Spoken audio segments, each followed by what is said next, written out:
Welcome to the Business Success Strategies with Adrian McLean. This is a 30-minute interview with successful business people who have been able to achieve amazing results with growing a business. Business Success Strategies is proudly sponsored by The Speakers Practice and AdrianMcLean.com, helping business owners with marketing and promotions with a specialty with public speaking. Enjoy today's Business Success Strategies interview.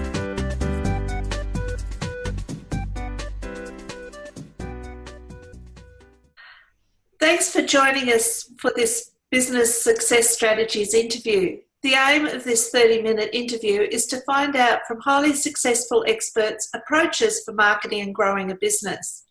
We're thrilled to have Luke Chaffee, the technical lead from Koshi's Business Builders Digital, join us today. And our topic is how content positions you as an expert. Hi, Luke.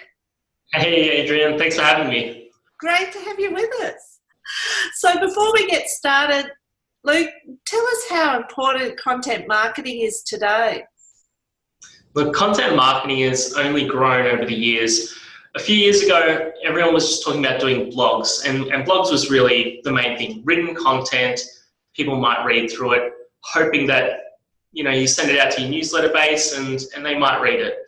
But content has just grown more and more each year, and what we're finding it is still that exists is written content, but typically it's not written for essentially exactly your customers. It will definitely flow through for your customers, but it is there to be seen as building yourself as someone who knows their stuff. Along with that, then leading towards how potentially you can action within content and how someone can take a direct action from what you've talked about. So content itself and content marketing itself is grown from little written blogs to these full-fledged big pieces of content that help educate a bit along the way, but also shows your knowledge. And ultimately, it's grown from just a text medium, but it has now it's gone through a few different iterations where people were doing a lot more infographic-style images. And it's only starting to grow now towards more video-based content. So video-based content can marry really well along with a piece of blog content, but can be used in a lot of different ways. Video, though, is different in that it's typically a lot shorter. So you don't want to have a big, long video trying to explain this big piece of content about your blog. You want to keep it nice and short and keep it into little bits of snippets that can be pulled out and really display a quick win for someone. So content itself, though, from a marketing perspective, is just grown hugely in that social aspects. Now people putting it through from their social media accounts to the specific blogs and specific video content that then ultimately lead towards some sort of call to action on your website. But yeah, it's crazy what content is doing these days. Yeah. So that was our first question, really. What is content? Because it sort of seems a blanket. Yeah. Yeah. Yeah. So, content itself, is it's a very broad term because people talk about content from blog style perspective, but it could also just be content on your website to portray a service.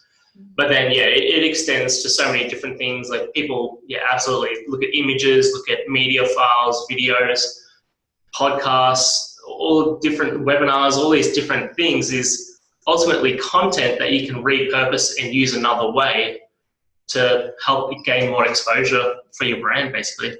Yeah. So one thing that's a challenge for people with creating content is actually working out the topic of it. So, and you're very good at this. You do wonderful videos and various activities. So how do you get a topic that is specific and yet really you can get some really good information into? Yeah. Firstly, thank you. I try my best with my content. The curation sort of process, there's really three parts to content. There's curating the content, and that is what we're going to talk about in a second. There's the actual creation of the content itself, and then the distribution. Those are really the three avenues when it comes to content as a whole for marketing.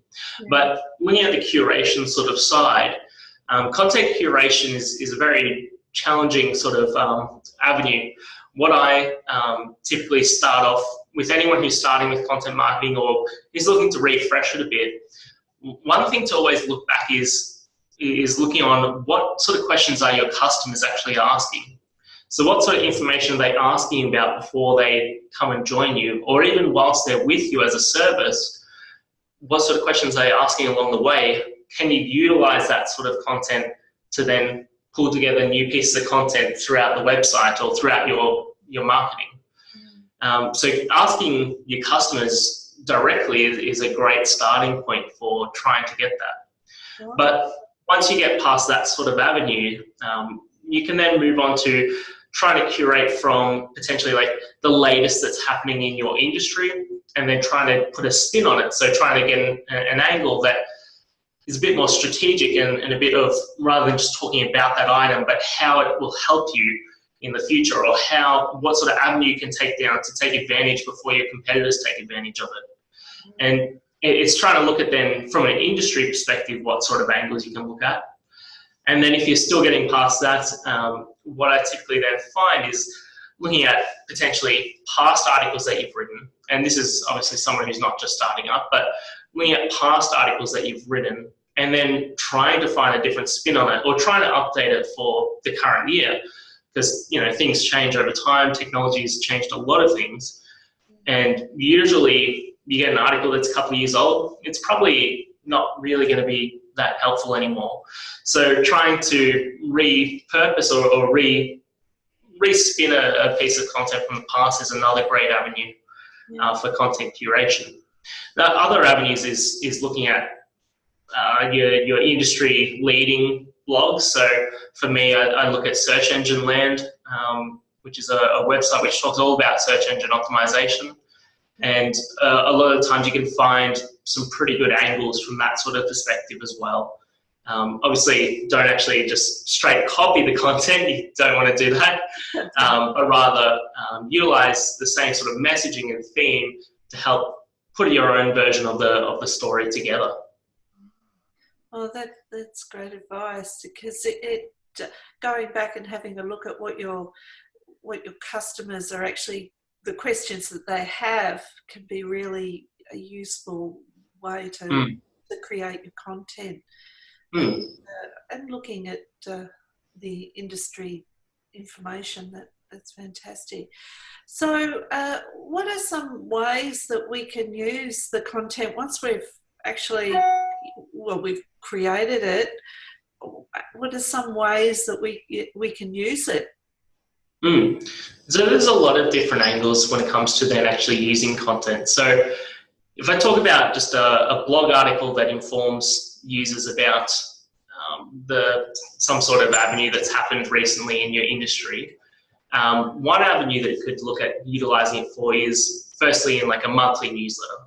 So that is, not necessarily monthly, but whatever sort of frequency you do, is incorporating that piece into a newsletter to inform users in your current database, to help them grow and learn about that subject, assuming they want to learn about it.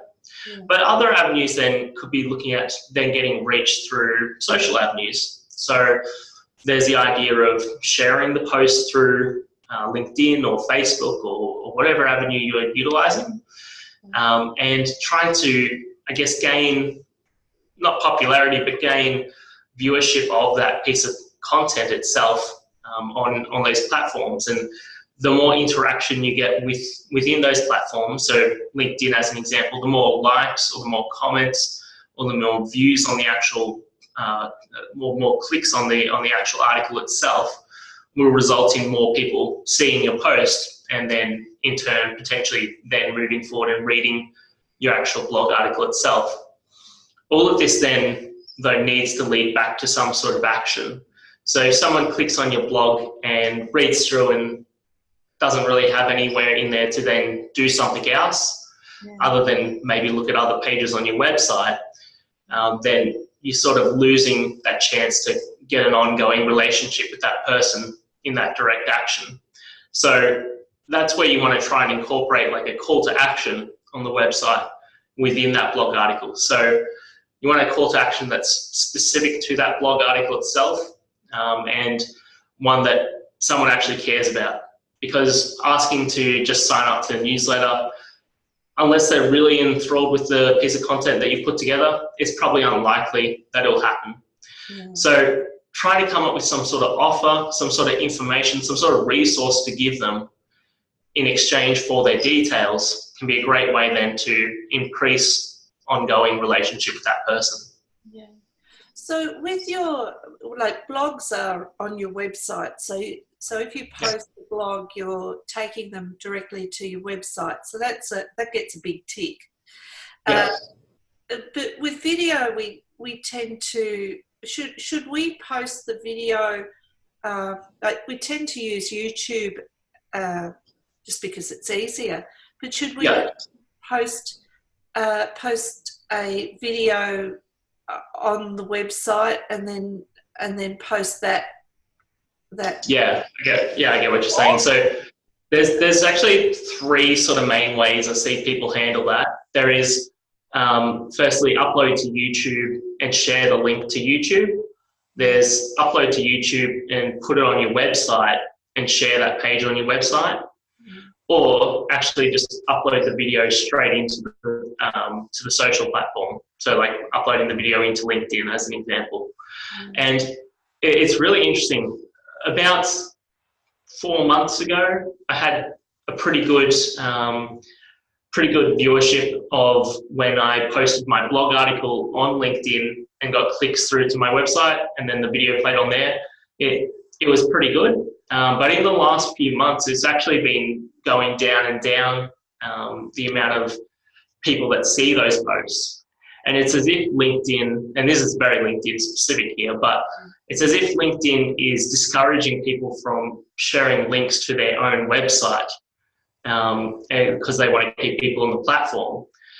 Whereas the videos I post directly into LinkedIn's platform, rather than going through YouTube, are getting a lot more people seeing them and a lot more people interacting with them. So in the very immediate term, any videos personally that I've been producing, I've been directly uploading them into the platform because they actually are getting a better traction.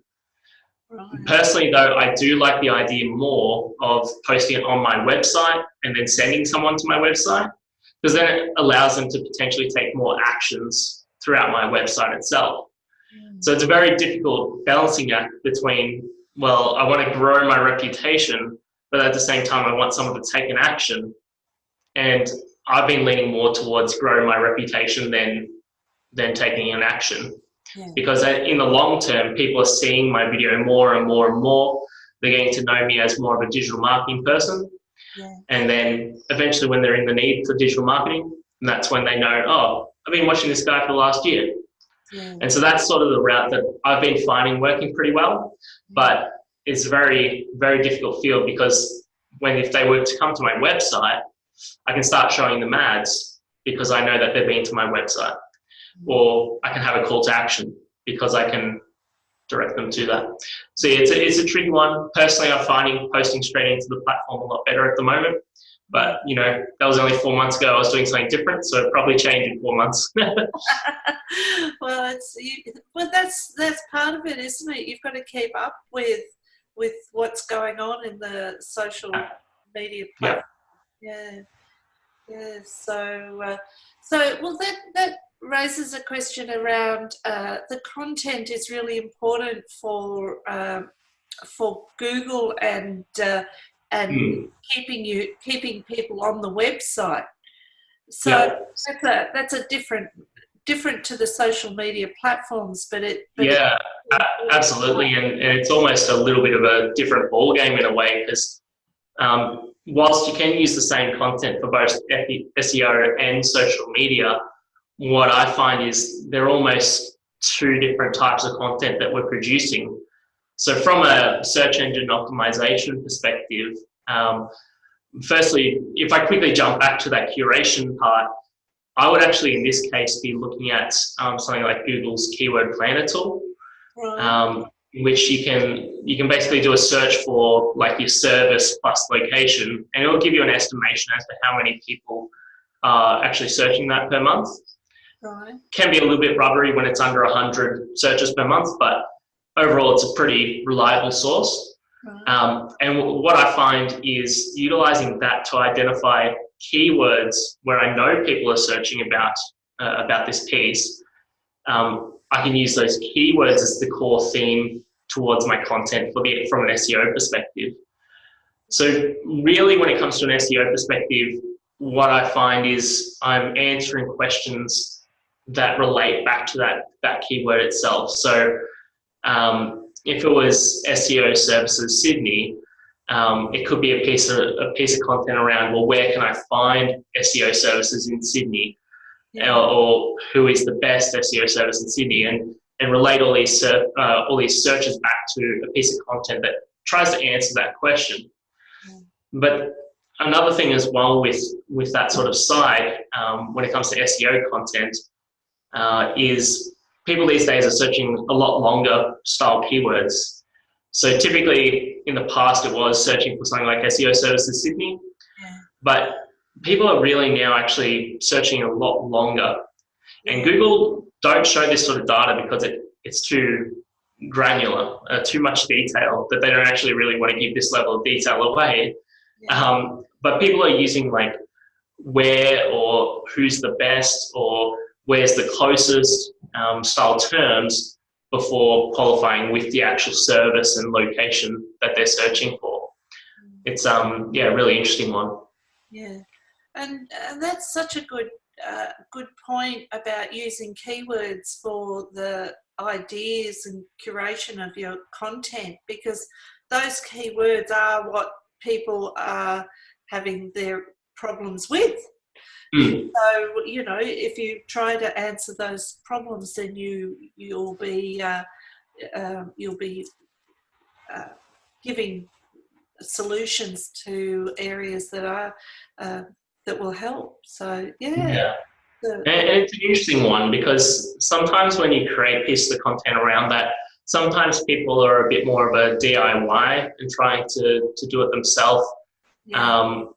Solution, and so it is giving enough information around it to give an understanding, but not taking it too far that you're giving the exact answers, because ultimately you're trying to drive business. That's the ultimate game here, is that you're trying to get a lead out of it, and so you do want to try and present enough information, but just not that exact specific sort of level of information, because otherwise, then you'll potentially lose out on customers. Yes. So, well, the big question is how content really positions you as an expert in the field, and it does do that, doesn't it? Yeah, it's an interesting one. That's really coming down to probably trying to get growth from a more of a social perspective more than anything. I would think that you might be producing blogs on a regular sort of basis, or producing videos on a regular sort of basis, and then it's really about trying to promote those videos and trying to promote them in really industry specific groups on social platforms. So within LinkedIn they have the LinkedIn groups, within Facebook they have Facebook groups. Trying to, either in your industry or maybe in your local market, you're trying to position yourself ultimately as an expert in the field, and you're doing that by conveying probably more than anything leading information. So information that's very current or showing proven results within the last sort of couple of years. Like you need to have the knowledge, but you also need to have the results to back that up. Because anyone can say the same thing. It's actually then having the ability to action that, because then that flows into word of mouth. Because you get the results of someone and they know that you have the knowledge, then they'll start to share that with other businesses in the local market or in the same industry. And So, social media is just such a great platform for doing that.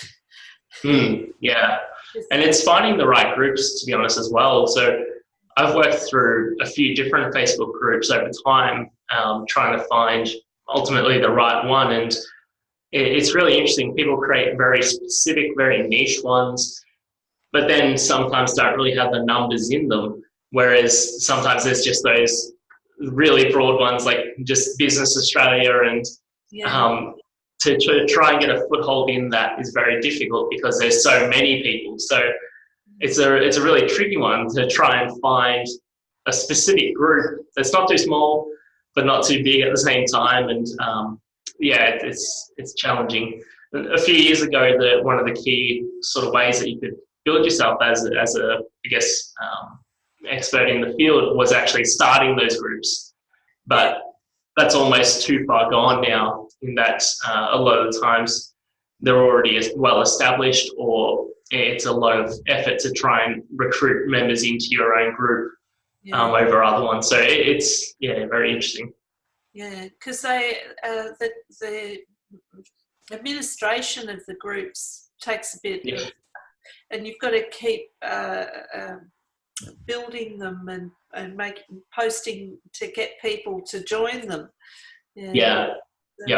It's very difficult. Once you sort of hit a tipping point, though, a lot of the times the group then will almost start rolling through with members, and that almost is then another sort of word of mouth, in that people say at the local networking events, like, I'm part of this great group and we get some valuable information out of it, you should join as well, or I think it'd be valuable for you to join. And it's hard to get to that tipping point, though.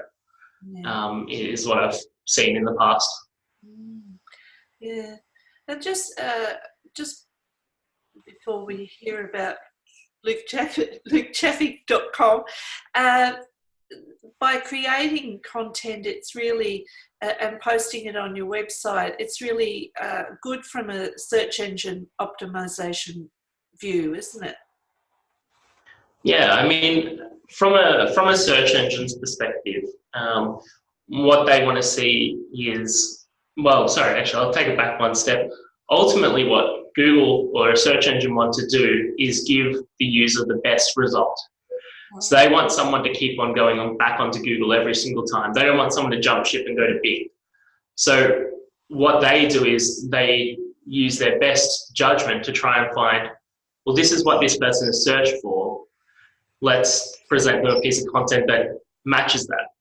And it's that matching point that is very difficult to try and get up there. So from a search engine perspective, though, they like to see fresh content over and over again. So doing a weekly blog, a monthly blog will help show fresh content, and it'll also help any changes you do to your website will then get seen by Google a bit quicker.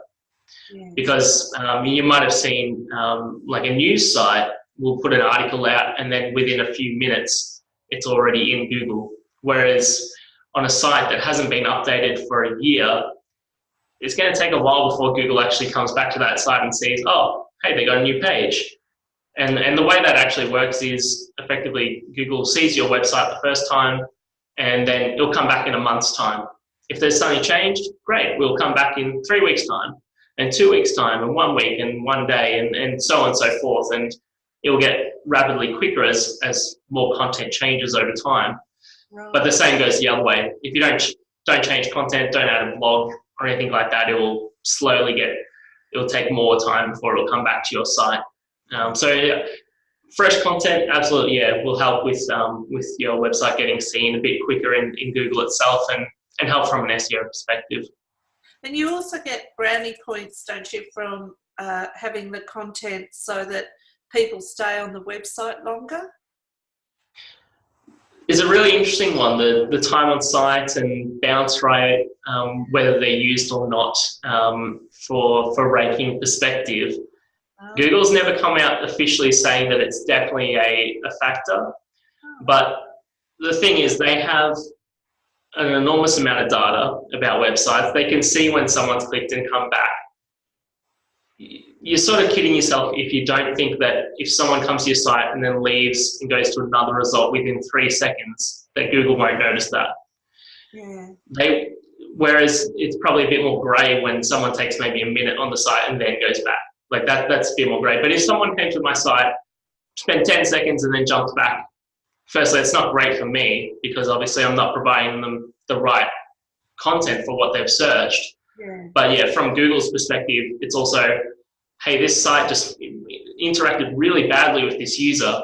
Can we check this out and make sure that they're supposed to be ranking for this keyword like they are? So yeah, it's a very interesting one. I personally haven't gone to the level of testing at a very granular level on that sort of piece, but I have read a lot about that. Yeah. And yeah, it's fascinating, some of the information that comes out of it. Well, it's yeah, there's so much to consider, and yeah, absolutely. There's so many different aspects to look at, because ultimately when someone comes to the site from Google, you want to give them a good experience. Like it's not like you want them to come to the site and read a bit of content and then leave. You want to give them something to do when they come to the site. So whether that's, hey, check out this case study that's related to this piece of content that you're reading, or hey, why don't you get this this free checklist which will help save time in some sort of way, and giving them something to do. So yeah, whether it's a direct action right now, or whether it's to let them read a little bit more to build up your relationship with them online. There's so many different ways you can do that, but you need to make sure you are doing that. So don't just send them to a page and let them try to figure it out themselves. Help direct them a little bit along the way. Give them the information of what to do next. Yeah, and make it easily accessible. Don't hide it away, or don't make it a little button that would be hard to find or at the bottom of the page.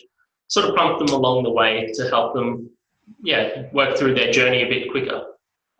One thing that I always found was useful was to try and lock yourself in a room for a day, a month, or 2 days, or a day a week, or a day a fortnight, but lock yourself into a timetable for content marketing. Because if you don't lock yourself in to a time frame with marketing and content marketing, it's the first thing that you can cut off. It's one of the easiest things to just forget or just to leave off. I've just found that I have to move myself away from doing any work, move away from emails, get away from email. You can't have that distracting you, and just get it done. But it's such a tricky one to weigh up between producing content that typically you don't see a direct benefit straight away versus working on clients and trying to grow networking and the like. So yeah, you just got to lock yourself away and do it. So do you create a bit of a calendar? Like, do you work with?